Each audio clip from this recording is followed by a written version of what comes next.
Attention all veterans and aspiring business warriors. Get ready to charge into the world of entrepreneurship with our dynamic podcast, Vet to Vet. Join us as we bridge the generational gap, bringing you the best of both the Gulf War era and the Afghanistan War era. From the battlefields to the boardrooms, we'll share the frontline strategies, hard-earned wisdom, and insider tips to help you conquer the challenges of business ownership. Stay tuned for some straight talk, occasional humor, and valuable insights to navigate the trenches of entrepreneurship. Welcome to Vet, where the spirit of service meets the drive to success.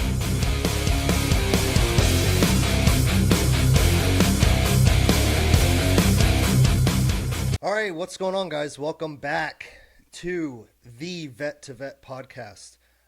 We are your hosts, Tom. I'm Joe. And today's topic, we are going to discuss passion to action. How do you take something that you're very passionate about and transition that over into effective action by building a business or building a brand, building exactly what it is that you're looking to accomplish either in life, in business, or even really you could probably apply it to just about any aspect. Oh, yeah. That's today's topic, passion to action. When we started coming up with this idea about the passion to action, I was really looking back at, what we've done in the short time since the last episode we recorded. We've basically stood up one of our companies that we've been trying to, get going and get moving forward. Just a little paperwork issue on that one. But early this year, you were like, hey, Joe, I got an idea. It's almost like a Tommy Boy scene where, Chris Farley is like, I got an idea. And David Spade's like, yikes. Right. Because you do that to me a lot. I know. I got an idea. I'm like, great. Okay, how am I going to implement this? But you did that this year. And, immediately we just got a passion behind it. And, we said, okay, we're going to go slow. And we're going to, work our way into it. We're going to accomplish some things. Because, we're hiring an assistant. Sure. We get an idea. We're just running. And we kind of did that with this next business that we just set up. And we've had a lot going on. And that's, it really drove into that, passion and action. We had this idea. We're passionate about it. And we're not going to sit back on it. Yeah, we go slow. But at this one, we don't need to. We're just jumping in. And I think that for, people that want to get into business, that's important, because you can think about it. I got a best friend who's had 1,000 business ideas. He has a company and has never done anything. He talks about it, he thinks about it, and it's just, there's no action. So I think that, we have a good standpoint from that, where we saw it, we're going to do it. I think that, part of that is, we had to plan it. We thought about it, and I got this idea. And, I'd wanted to step back a little bit. And I wanted to plan, but you've been that driving force on it, and it's been great because we've been able to play off of each other, and you keep me moving on that plan, but you keep that idea going. So I like that standpoint, and I think that most people that want to do business, they need to do that. Don't wait. Don't think about it. Yeah, so part of the process in trying to make an effective plan is trying to formulate a strategy. Mm-hmm. In the military, anytime there's an action, there's a mission, there's something to do. We don't just say we want to go into this village or we want to go capture this high value target and okay, cool, let's just go look around and figure it out as we go. Like that's a recipe for failure. Yeah. Right. So there's always a plan of action. Okay. So that involves operations, that involves intel. All right. Intel's a huge part of it. That my background is all on the intel side, which may be part of how that transitions over to business really well for the two of us. Yeah, I was just the doer. Right. And it's layers of a cake. Yeah. And then they all come together to form this nice, pretty organized body, Mm-hmm. more or less. So, making sure that the plan smart mentality is trying to break down exactly what it is that you're trying to accomplish, and then look at it from just this is what I want to do, but also how is this viable? Yeah. You know, there's research that has to be done. You know, if you decide that you want to be, you know, you like realtors, we'll just pick on realtors. If you know that you're passionate about real estate, okay, great. I like houses. You like houses. I'm sure there are a lot of people that like to go to new builds or go tour open houses and just see how either beautiful this house is or how much of a shit show is this Yeah. house. I like those shit shows. I know they can be exciting. But how do you transition that over to a business? You know, here in the you know our area, there's 60,000 realtors. So if you become realtor number 60,001, how are you any different than the other 60,000 realtors? Right. You know, for me, the saying that I've always used is, as a home inspector, I don't bring anything new to the equation of inspecting a home. I just know that there's not a single motherfucker on this planet that is going to outwork me at what I do. Right. Nobody. So I will outwork the biggest, highest producing, uh, smartest home inspector on the planet because they can't touch me. Right. That's my mentality. And so then now how do I build around that? Right? Yep.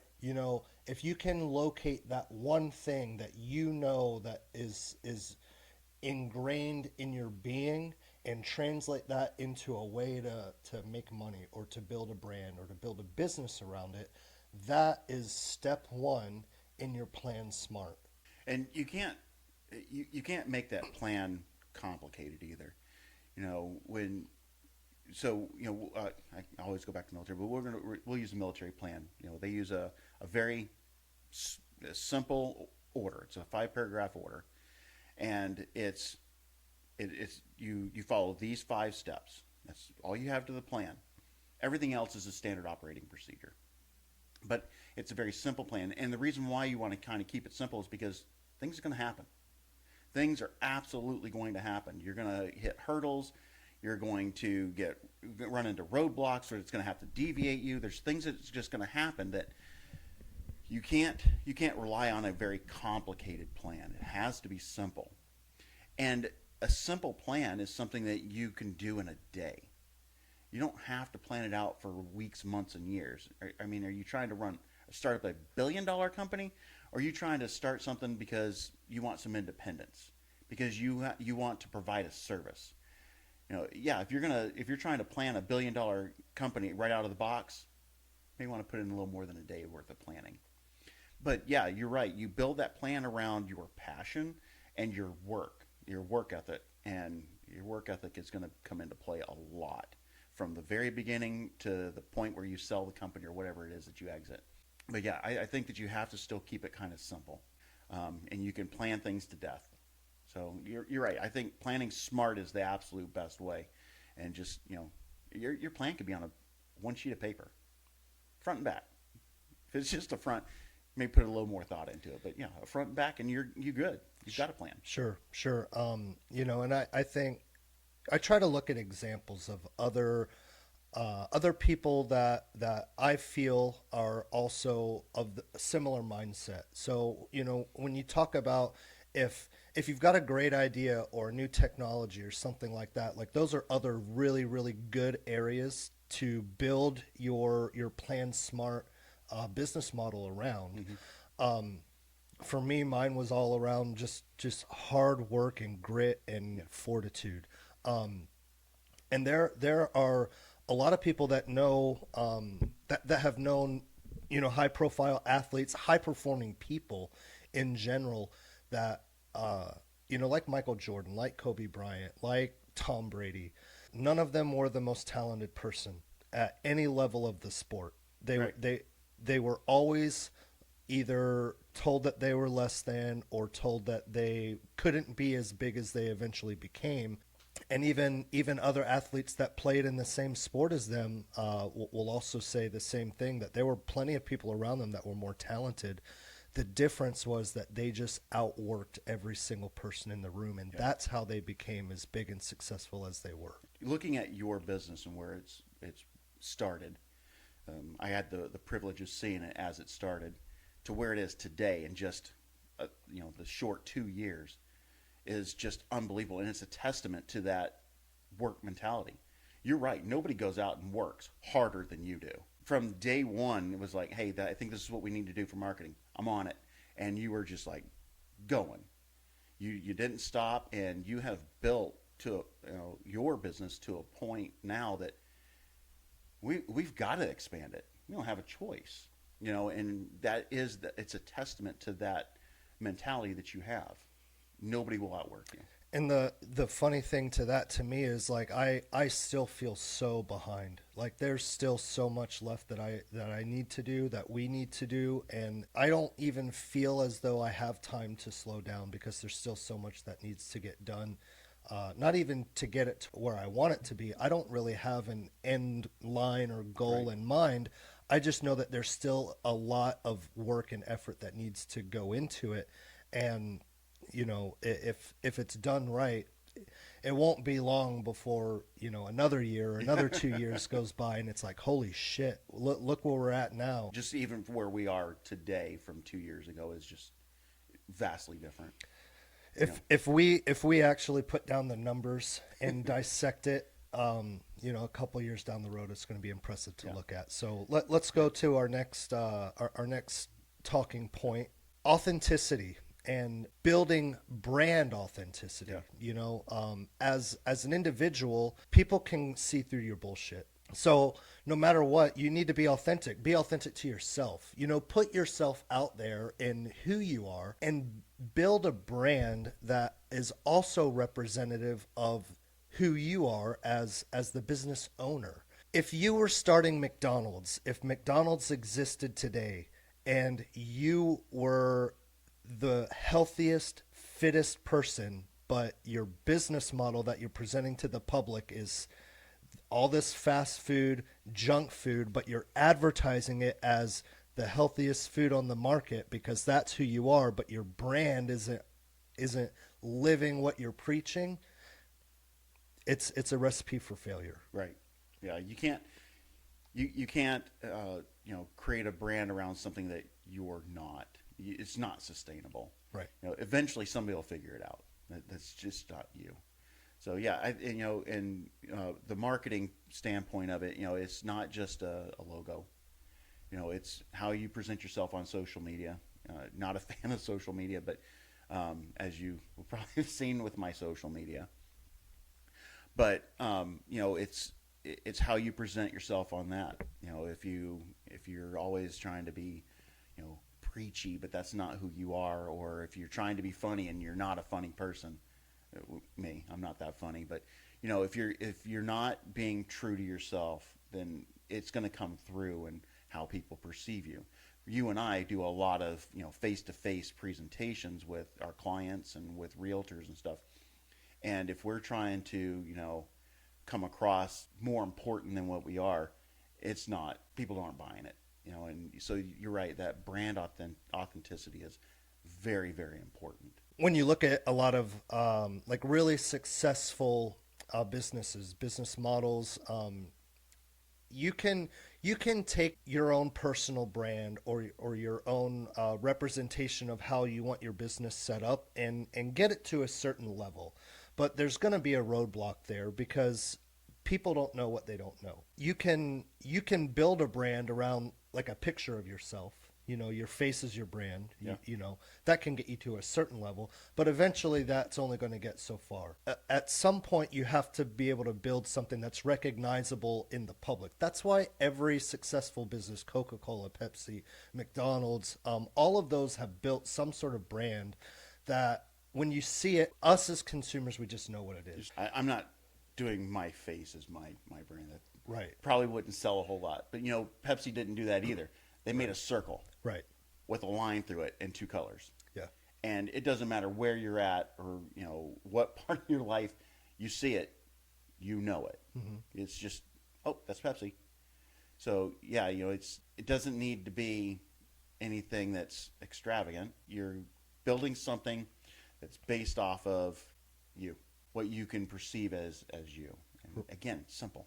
Right. And part of that brand authenticity is also built around your core values. I think it's pretty easy when you go down the checklist of like how do I build a business or business for dummies, and it'll kind of give you some bullet points, and one of them is always core values, but when you actually sit back and think about it, I feel like there are a lot of people that are just like, oh, so I need some core values. So what are some core values? And they don't actually like look introspectively about how do I translate what is important about me to equally make it an important aspect of their business. A lot of people just look to see like what sounds good. What do I think other people will like? Yeah. It's ineffective. So you really have to build, 4, 5, 7, core values that really speak about yourself that you can then translate into the business. Because if they're not the same, again, it's not authentic. Yeah, I mean, if you have a core value of honesty, your business is shady. It's not going to work. It's going to come out. So yeah, you have to speak. Those core values have to come from within. And you look at it, a business is it's almost like its own person. It has its own life. It breathes. It grows. It matures, just like a person does. And that your core values are going to be the heart and soul of that company. And if you don't truly live those values, that company never will either. So it does have to come from within. You're absolutely right. Right. It was always pretty easy. In my opinion, just because in the military, at least in the Army, that was one of the very first things that they instilled in us. Our core values were leadership, loyalty, duty, respect, selfless service, honor, integrity, personal courage. Like I still know them like the back of my hand, and I've been out of the military for well over a decade, almost 15 years. But when it's constantly repeated on a daily basis. You talk about it, you live it, you become it. Yeah. Those are the same kind of values that, for you as the business owner, if you're a solopreneur, you probably don't need to like self-reflect on your business's personal values on a daily basis, because if you built it right, you know what they are. Yeah. You're living the values. But part of that expansion in building your brand, eventually you should be outsourcing tasks to someone else, whether it be you're outsourcing to a bookkeeper or you're outsourcing to an assistant that you brought on as a team member. You really have to be effective at writing down and discussing what these core values are. So that way, if someone comes into your business model and they also can't get behind even just one of those core values, it'll sink your ship. So it really is the crux of building an effective, authentic brand, because those values are your non-negotiables. Right, exactly. And so when you're looking at that, I think that probably the last part of this, in order to get a business up and running quick, again, you don't want to sit and wait on it. Is you talked about other people being able to buy into that value system, and that it really could bring you down if they don't. Is you got to sell it. You have to. You're not only selling it to a consumer, you have to sell yourself on it. This is what I want to do, and I have this passion around it. You got to make sure that you're bought in as much as your consumer. But there's also others around you that you need to sell it to. You got your friends, you got family, you got everybody that's in your circle, in your influence, that you're going to have to sell that to as well. And I think it's very important that you have that built into your plan, how you're going to sell that. Sure, and that's a really good way to kind of test what some of the market feedback might be as you're trying to sell the dream, right? That's really what you're doing. If you can convince yourself and you can get behind it, then that's your dream. Now how do I sell it to others? And you have to also understand, part of the way, not everybody is going to buy what you're putting out. So you might have friends or family members that are like, you can't do this, this is stupid, you're wasting your time. Why don't you go the safe route? This seems risky. Like you're always going to get some sort of negative feedback, and it's always going to hurt more when it comes from someone that you really care about or value. But you can't let that deter you. Now, it might be a little bit different if, you talked before about wanting to be a baker, and then if you really go through the nuts and bolts of it, and all of the plan smart process isn't giving you supportive data, but you decide to go with it anyway, and in the process of trying to sell it, everybody is telling you, well, you're trying to build a bakery on a street that already has 15 other bakers. Read the room. Right. Yeah. Yeah. So you can't be naive, but in the absence of that, okay, you plan smart. Everything looks like it could work in your favor because there are no guarantees. In business, there are absolutely no guarantees. You build an effective brand. You like what you're formulating. Now it comes time to sell it, and you start getting a reasonable amount of feedback that's like, no, I think you can do it. I think that this is really viable. So you sell yourself, then you sell your circle. Once that plan goes into action and you actually take it outside the four walls that you live in, and it gets in the public eye, eventually that business is going to snowball and get bigger. So how do you then start to sell it to others? What if your business requires private equity or investment funds because you've come up with an idea that requires $2 million of capital, but you only have $20,000 of capital? What if you have no capital? If we're talking about just, getting out there and starting a business, we'll go with something super simple, something that doesn't require, a ton of capital. You have to have some. But let's just talk about, opening up. Maybe you have a passion in photography. You have to buy a camera. You have to buy film. Well, no, you don't have to buy film anymore. Well, I just dated myself. Jesus. So you have to buy a SIM card for the phone, or for your phone, your camera, whatever you're going to use. One of these. Oh my God, a laptop. Okay, yeah. So I was born in the 70s. Film was cheaper than a computer. Yeah, it was a 110 Polaroid.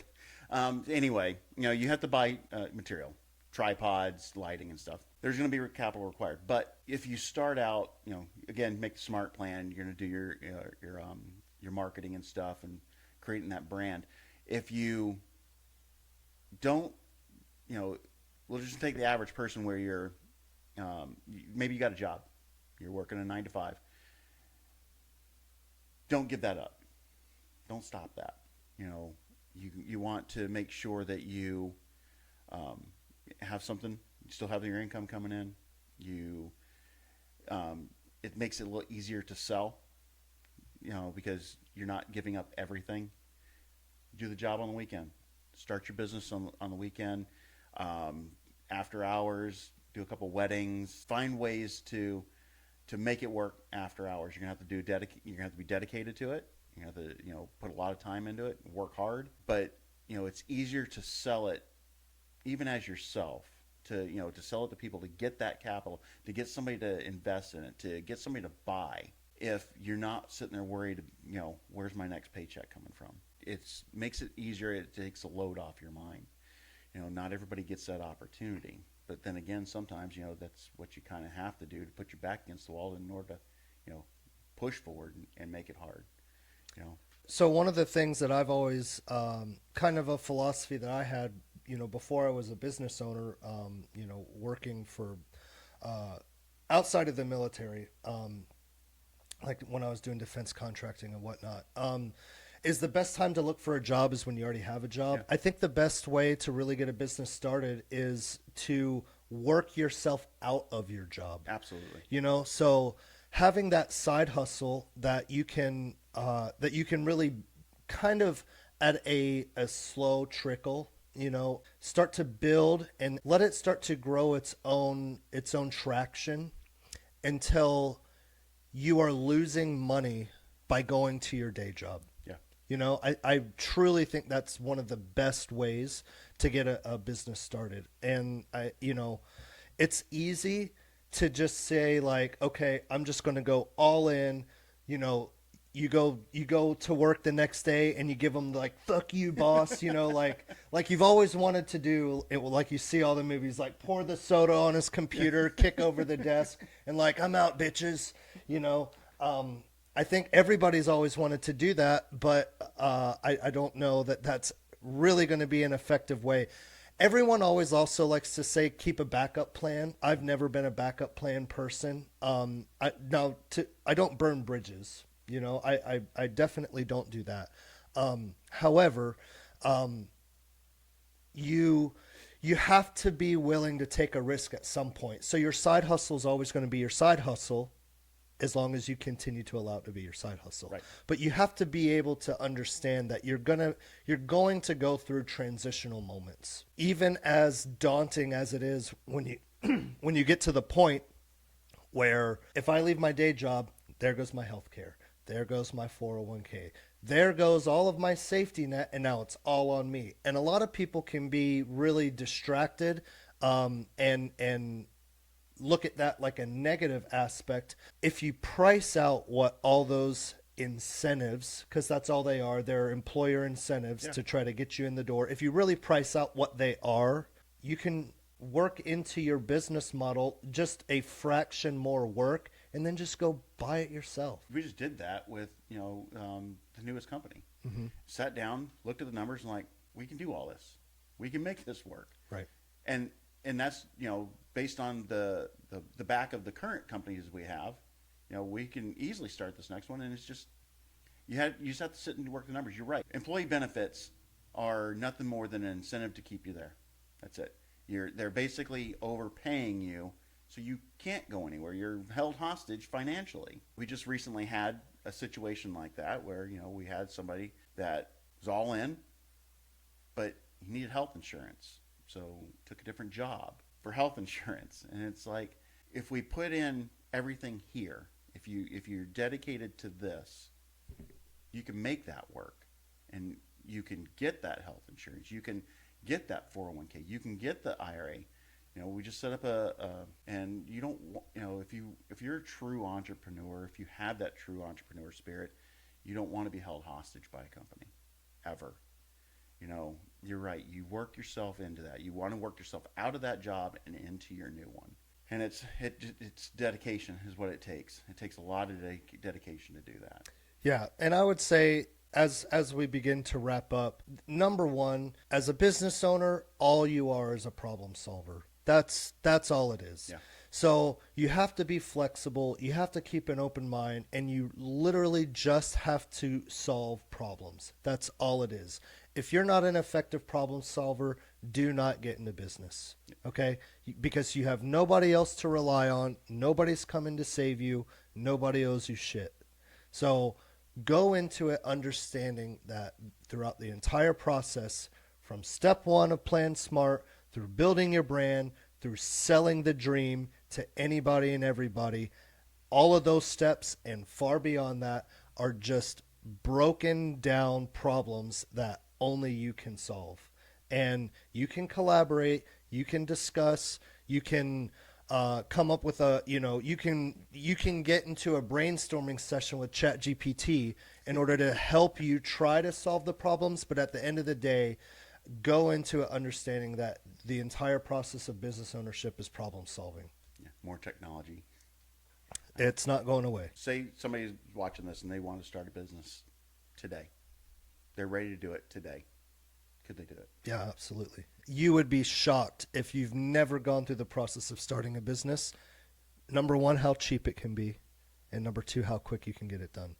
In Arizona, it takes 15 minutes to start a company. Yeah. It's so simple. How scary is it? It's very scary. It is very scary. When you're not used to or accustomed to putting all the burden on yourself, it can be very intimidating.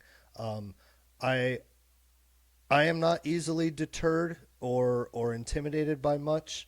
But the first time I ever put myself in the chair over there for you are the man behind the desk and all bucks stop here, it was a little intimidating for sure. So yeah, it'll get the best of anybody. But the most reinforcing factor that I've always been able to tell myself is I've done bigger, badder, scarier things than doing this, and I know that I don't know how to fail. Yep. So if I lean on that, I'll be fine. Yeah, I think that the biggest part of it, you know, the kind of drives me is the reward every day. I know that last week I quit 4 times. I turned in my resignation to myself 4 times last week. I was like, I'm done. I can't do this anymore. But every day I come back and I'm like, you know, the seeing the fruits of it all at the end of each day, it's extremely rewarding.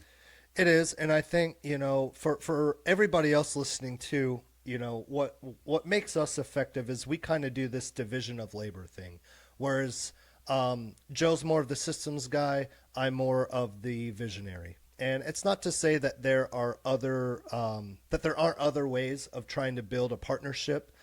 If you are fortunate enough to go into a partnership that way, but make sure that you clearly define roles. Make sure that you understand that it's cohesive, that, you know, you have to have a certain amount of similarities, but you also have to have a certain amount of differences. Because if you go into business with yourself, trust me, you're going to be at each other's throats. Yeah. So you can be too like-minded, but then you can also be too different. So, you know, a couple little pieces of information on at least what's made this work for the two of us. Yeah. Well, I mean, it's also, you know, I know I'm going to sit here and drag this out, but you also have to, you know, look at what your strengths are. Even if you're going to be a solopreneur, you have to look at what your strengths are, and you got to capitalize on those. And where you're not strong, you got to put in the reps. You got to work. You got to work extra hard on those because you don't have anybody else to rely on. You know, it is you. So it's very important to understand where your strengths are, focus on those to keep your business moving forward. But then all your weaknesses, you gotta work hard to build those. Put in the reps, do the hard stuff. For sure. I think another way to drag this out is you have to give yourself your personal time too. And now I'm not saying work-life balance, like all of that is bullshit. Yeah, There's no such thing as work-life balance. It's bullshit. But you need to work on your own personal perfection. So your personal and your personal development. Yeah. So you got to focus on your health. You got to focus on your mind. You know, it takes a lot to continue to also educate yourself, enrich yourself. You know, I get up around like 4:35 in the morning, work out, ice bath. You know, I take performance mushrooms. I take, you know, a whole host of supplements because I'm trying to put the best version of myself forward. So that way, everything else that comes after that the hardest part of my day is right at the beginning of the day, and I have to get it out of the way before anything else comes up during the day. Because like I've never been a big believer in people that work out at the end of the day. I think that's stupid because a lot of times you have no idea what's going to happen later. So why would I put off to later what I can get done now? The saying like, well, I can't just wake up to work out, like that. Yeah, you're just lying to yourself. Like I said, for me, wake up, first part of the day, get the hardest part of the day out of the way, and now I can attack anything else that comes up after for as long as it takes, all the way up until I'm dragging myself to bed, wake up in the morning and do it again. Make sure that you are investing in yourself first. Then everything else that comes after that is generally a hell of a lot easier. Yeah, and it doesn't include picking up the PlayStation controller and vegging out. It's, right. You know, it's that personal best, creating that personal best it's about reading. I don't read a lot. I do audiobooks because I'm always driving. Looking at those types of personal growth that you can do. You know, we talk about the health portion of it. I'm following your lead on that, and you know, in the last 20 days, I've lost 20 pounds. So you know, focusing on myself from the health side of it it's actually made a huge difference. So it is something that's very, very important. You know, in business, surprisingly. Right. You know, most people are like, yeah, I've got to find a way to make money. No, focus on yourself. Yeah. Get some personal health going, and everything else kind of just seems to fall into place. Well, all of our viewers will be able to follow Joe's journey. Yeah. So make sure that you leave your comments if you guys notice any changes or differences as we go forward. Go easy. So, but I think that's about it for this episode. Guys, I plead with you, like, follow, and share. Leave us some comments, give us some feedback, ask questions.